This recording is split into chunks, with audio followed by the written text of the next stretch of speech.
오늘은 마가복음 6장 35절에서 44절까지의 말씀을 가지고 하나님의 말씀을 함께 나누겠습니다.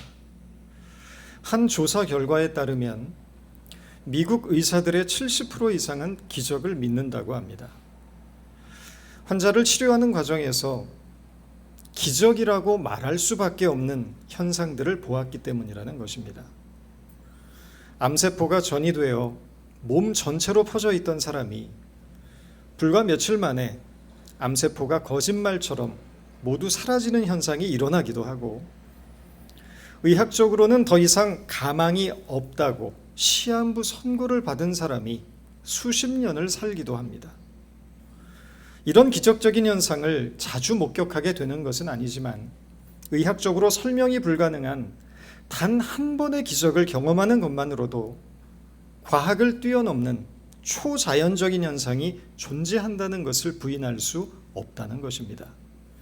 그래서 신앙을 갖지 않은 의사들조차 의학적으로 가망이 없어 보이는 환자에게도 혹시 당신이 믿는 신이 있다면 기도해 보라고 권하기도 한다는 것입니다. 여러분은 어떻게 생각하십니까? 인간의 과학기술로 우주를 여행하는 시대에 기적을 일으키는 신을 믿는 것이 과연 합리적인 것인가? 라는 문제입니다. 더구나 코로나 시대를 살아가면서 많은 그리스도인들이 과연 하나님께서 이 역사에 개입하고 이 역사를 통치하고 있는 분인가에 대해 깊은 의심과 회의감을 갖는 분들도 있습니다. 이렇게 수많은 사람들이 코로나 바이러스로 고통을 받고 죽어가고 있는데 왜 하나님은 간절한 우리의 기도에 침묵하고 있으며 이 끔찍한 인류의 재앙 속에서 우리를 구원하지 못하고 있느냐는 것입니다. 사람들이 기적을 바라면서도 동시에 기적을 믿지 않는 이유는 기적이 우리가 원하는 타이밍에 우리가 원하는 방식으로 일어나지 않기 때문입니다. 위라클이라는 유튜브 채널이 있습니다. 이 채널의 운영자인 박위 씨의 이름 위와 기적을 뜻하는 미라클이 합쳐져서 위라클이라는 이름의 유튜브가 되었습니다. 누구보다 건강한 청년이자 독실한 그리스도인인 박위 씨는 지난 2014년 불의의 낙상사고를 당하면서 경추 6번, 7번 골절로 인한 척수신경 완전 손상이라는 진단을 받게 됩니다. 쉽게 말해서 목이 골절되어 얼굴 밑으로는 아무것도 움직일 수 없는 전신마비 장애인이 된 것입니다. 앞으로 손가락 하나도 움직일 수 없게 될 것이라는 의사의 말에 아버지는 바닥을 기어다니면서 오열을 했고 온 가족은 절망과 비탄 속에 빠졌습니다.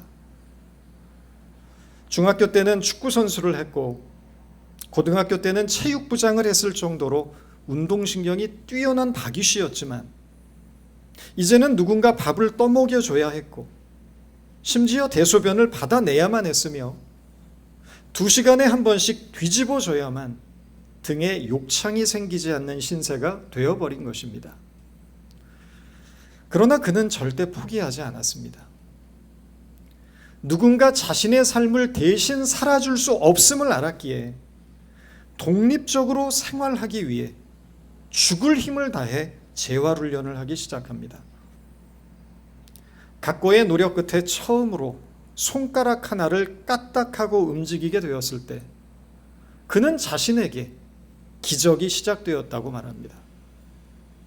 그 뒤로 오랜 시간 그는 재활을 위해 자기와의 사투를 벌입니다. 결국 스스로 숟가락을 들어 밥을 먹고 대소변을 가리고 혼자의 힘으로 휠체어를 움직이고 혼자 집 밖으로 나설 수 있는 단계에 이르게 됩니다. 그는 이렇게 고백합니다. 다치기 전에 너무나 당연했던 것들을 못하게 되었을 때 비로소 과거의 평범했던 일상들이 기적의 순간이었음을 깨닫게 되었습니다. 지금 스스로 대소변을 볼 수 있는 것, 스스로 밥을 먹을 수 있는 것, 남의 도움 없이 살아갈 수 있다는 것이 얼마나 감사한 줄 모릅니다. 박유 씨가 위라클이라는 유튜브 채널을 시작하게 된 것도 자신과 같은 장애를 가진 사람들에게 희망을 전하기 위해서였다고 합니다.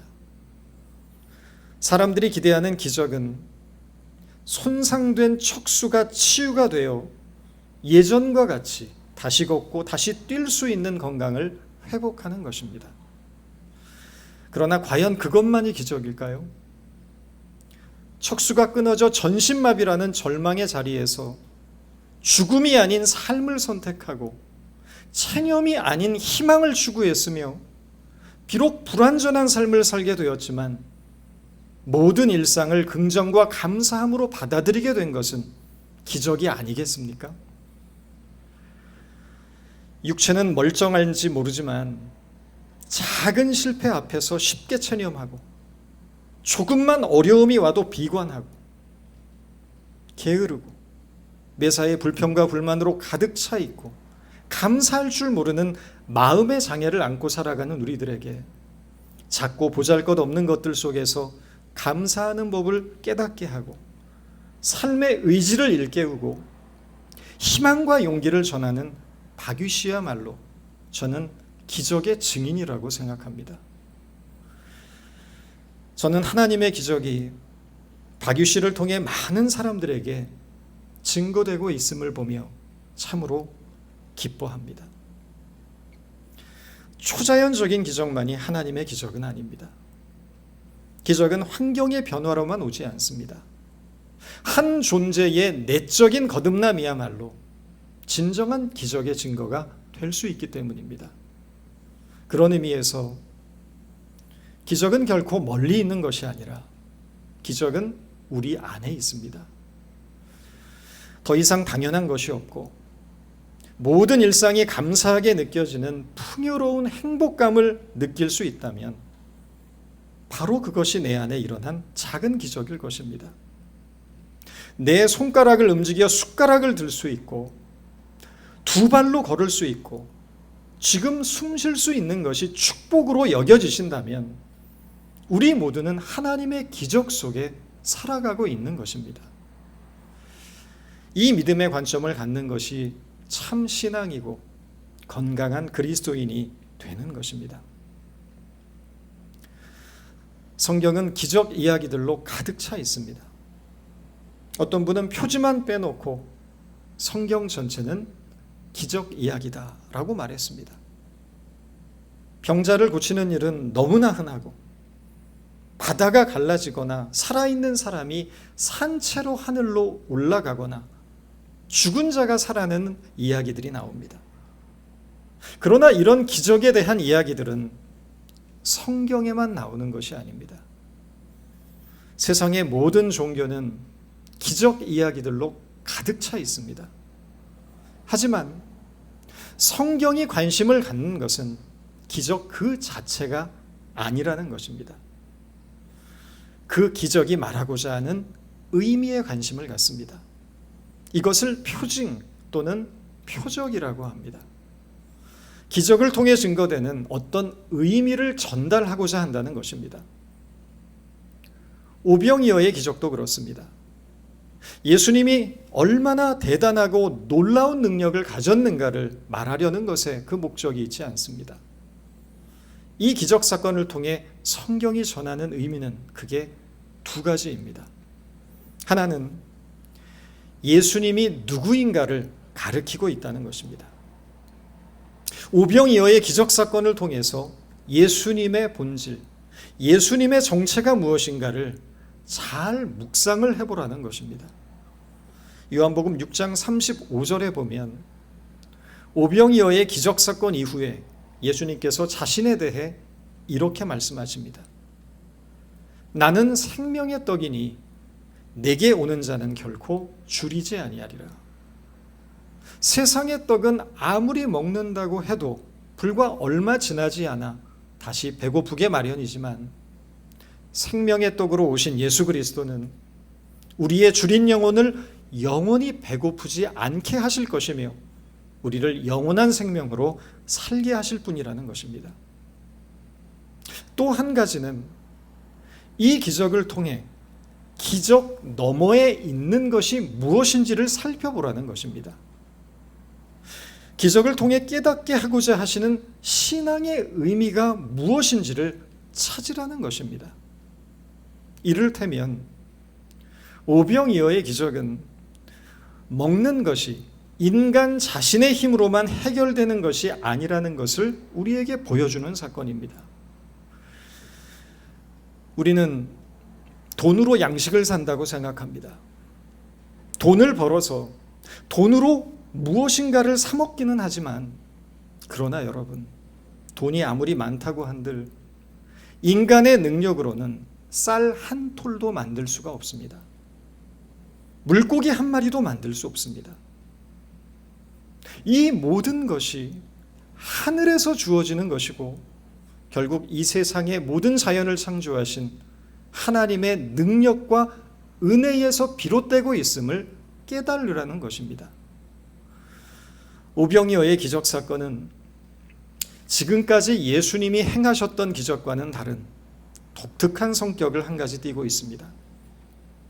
지금까지의 기적이 예수님 자신이 자신의 능력을 가지고 일방적으로 홀로 베푸신 기적이었다면, 오병이어의 기적은 쌍방적이고 사람들을 참여시키는 기적이라는 것입니다. 스포츠로 말하면 개인전이 아니고 단체전이라는 것입니다. 여럿이 함께 협력하여 상호 소통하면서 만들어낸 기적 사건이었다는 것입니다. 이 사건이 일어난 때는 해가 저물어가는 시점이었고 그 장소는 빈들이었습니다. 사람들은 굶주려 있었고 제자들은 그 굶주림의 문제를 가지고 예수님에게 나름대로의 해결책을 제시합니다. 사람들로 하여금 마을로 가서 밥을 사 먹게 하자는 것이었습니다. 그런데 예수님이 제자들에게 너희가 먹을 것을 주라 라고 하십니다. 때가 저물어가매 제자들이 예수께 나와 여짜오되 이곳은 빈들이요 날도 저물어가니 무리를 보내어 두루 촌과 마을로 가서 무엇을 사 먹게 하옵소서. 대답하여 이르시되 너희가 먹을 것을 주라 하시니, 제자들은 자신들이 굶주린 사람들에게 먹을 것을 줘야 할 책임이 있다고 생각해 본 적이 단 한 번도 없습니다. 그런데 예수님께서 그런 제자들에게 지금 너희가 먹을 것을 주라라고 하시는 것입니다. 책임을 주시는 것입니다. 책임을 주심으로써 자신이 행하고자 하는 일에 제자들을 참여시키고 있는 것입니다. 언제나 수동적인 입장에 있던 제자들에게 자신들이 해야 할 일이 무엇인가를 고민하게 하심으로써 어떤 책임 있는 행동을 이끌어내고 계시다는 것입니다. 신학자 본회퍼는 그리스도인의 실존에 대해서 이렇게 표현합니다. 그리스도인이 된다는 것은 곧 타자를 위한 존재가 되는 것이다. 말이 좀 어렵습니다. 쉬운 말로 하면 그리스도인은 이웃을 섬기는 자가 되어야 한다는 것입니다. 우리가 섬겨야 할 이웃이 누구인지를 찾고 그들을 섬기는 것이 그리스도께서 저와 여러분에게 맡긴 책임이라는 것입니다. 누가 우리가 섬겨야 할 이웃입니까? 우리가 각자 처한 상황 속에서 가장 약한 자, 가장 연약한 자, 가장 힘없는 자, 가장 소외된 자가 우리가 섬겨야 할 이웃일 것입니다. 우리가 익히 잘 알고 있는 선한 사마리아인의 비유에서 섬겨야 할 이웃은 누구였습니까? 강도 만난 자였습니다. 예기치 못한 사고로 가진 것을 다 빼앗기고 피 흘리며 쓰러진 자였습니다. 누군가의 도움이 없다면 도저히 혼자의 힘으로 일어날 수 없는 연약한 자였습니다. 주변을 둘러보면 우리가 섬기고 돌봐야 할 작은 자들이 언제나 존재하고 있습니다. 주님은 우리에게 너희가 그들에게 먹을 것을 주라 라고 말씀하십니다. 비록 우리가 가진 것은 없지만 주님은 없는 것을 만들어서 주라고 하신 적은 없습니다. 주님은 우리에게 너희가 가진 것이 무엇이냐고 물어보십니다. 본문의 38절입니다. 이르시되 너희에게 떡 몇 개나 있는지 가서 보라 하시니 알아보고 이르되 떡 5개와 물고기 2마리가 있나이다 하거늘. 아무리 없어도 최소한 떡 몇 개는 가지고 있다는 것입니다. 우리가 가진 그것으로 나누라는 것입니다. 무리해서 억지로 마음의 부담을 가지고 빚을 내면서까지 주님의 사랑을 이웃과 나누라는 것이 아닙니다. 그것은 지혜롭지 못한 것입니다. 대단히 어리석은 것입니다. 우리에게 있는 것으로, 우리가 가진 것으로, 우리의 형편이 허락하는 대로 이웃과 나눌 수 있을 때 기쁨이 있다라는 것입니다. 너희가 먹을 것을 주라고 하셨을 때 제자들은 그곳에 모여있던 무리들에게서 보리떡 5개와 물고기 2마리를 찾아내어서 주님 앞에 내어놓습니다. 헬라어에서 일반적으로 물고기를 말할 때 쓰는 단어는 익투스입니다. 그런데 본문에 사용된 물고기는 옵사리온이라는 단어가 사용이 되었습니다. 옵사리온은 요리되어진 생선의 작은 조각을 뜻하는 말입니다. 정확하게 번역을 한다면 보리떡 5개와 물고기 2마리가 아니라 보리떡 5개와 물고기 2토막입니다. 그것이 맞는 표현입니다.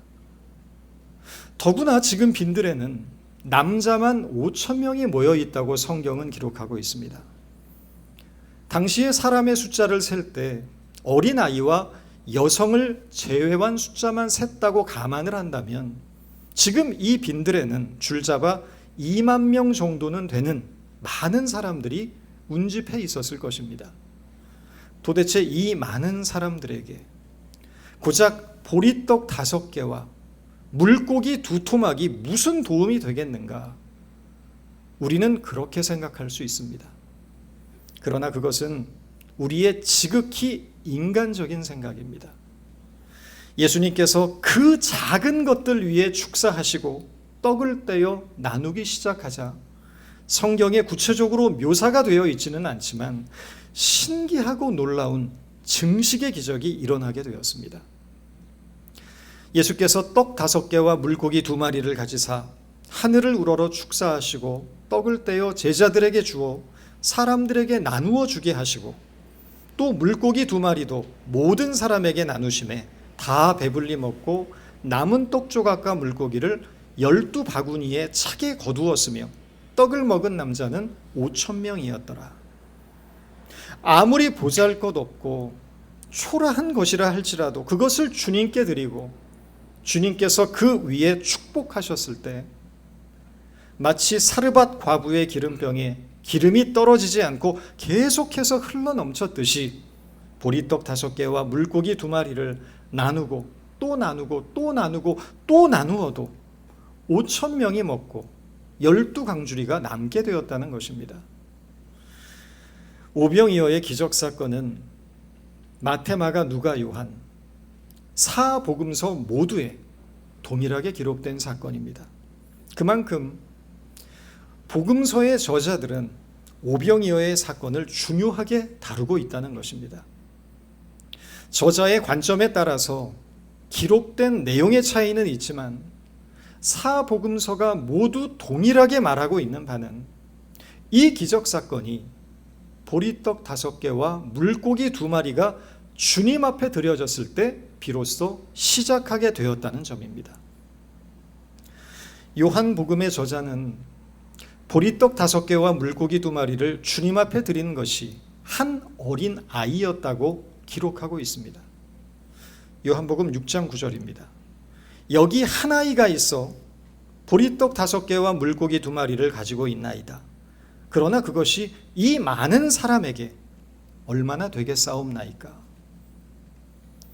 어린 아이가 먹을 한 끼 분량의 음식은 어른 한 사람의 배를 채우기에도 턱없이 모자라는 너무나 작은 것에 불과합니다. 그러나 비록 작은 것이었지만 어린 아이의 단순함으로 주님 앞에 그것을 드렸을 때 주님은 그 어린 아이의 헌신을 통하여 놀라운 기적을 이루어내셨던 것입니다. 작은 것이 주님 앞에 드려진 순간 기적이 시작된 것입니다. 작은 것이라고 무시하지 마십시오. 아무리 작은 것이라도 주님 손에 쥐어주면 그것은 더 이상 크기가 문제가 되지 않습니다. 주님께서 쓰시고자 하시면 아무리 작은 것을 통해서도 위대한 하나님의 역사를 이루어 가시기 때문입니다. 중요한 것은 주님 앞에 드리고자 하는 마음일 것입니다. 이 마음이 있어야 합니다. 이 마음은 사랑하는 사람이 품는 마음입니다. 사랑하면 나의 전부를 다 내주어도 아깝지 않기 때문입니다. 주님을 향한 우리의 마음이 바로 이 마음이 되기를 바랍니다. 이 마음이 저와 여러분 안에 회복이 되어서 우리가 드리는 작은 헌신을 통하여 하나님께서 이루시는 아름다운 열매가 맺혀지고 우리의 삶 곳곳마다 오병이어의 기적이 일어나고 작은 하나님의 나라가 세워져 가는 은혜의 역사가 있기를 바랍니다. 기도하겠습니다. 하나님은 크고 대단한 것들을 통해 자신을 증거하지 않으시고 아주 작고 보잘것없는 것들을 통하여 하나님의 살아계심과 역사하심을 보여주시며 하나님 나라를 이 땅에 세워가신다는 것을 알게 하심을 감사합니다.